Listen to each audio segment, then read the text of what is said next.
Hello. மகத்தான செயல்கள் எல்லாம் கடின உழைப்பு இல்லாமல் தானாக வரவே வராது.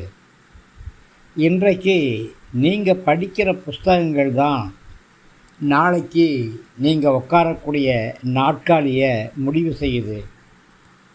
அறிவாளிகள் ஒருவேளை தோற்றிருப்பாங்க, திறமைசாலிகள் ஒருவேளை தோற்றிருப்பாங்க, பணக்காரங்க ஒருவேளை தோற்றிருப்பாங்க. ஆனால் விடாமுயற்சி உள்ளவங்க மட்டுமே வெற்றி பெற்றிருப்பாங்க. பிரியமானவர்களே, நம்முடைய எண்ணங்கள் காந்தம் மாதிரி.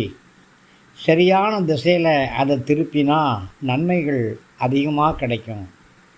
தவறான திசையில் அதை திருப்பினா மோசமான விளைவுகள் தான் உருவாகும்.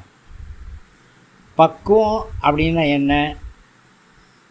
காயப்படுத்தினவங்களை காயப்படுத்துவதற்கு வாய்ப்பு இருந்தாலும் காயப்படுத்தாமல் இருக்கும் பார்த்தீங்களா, அதுதான் பக்குவங்கிறது. வாழ்க்கை மாறிடும் அப்படின்னு நம்பிக்கை வைக்கிறத விட வாழ்க்கையை மாற்றிடுவேன் அப்படிங்கிற தன்னம்பிக்கை தான் மிக மிக சிறந்தது. தன்னம்பிக்கையோடு வாழுங்க, வெற்றி உங்களுக்கு நிச்சயம்.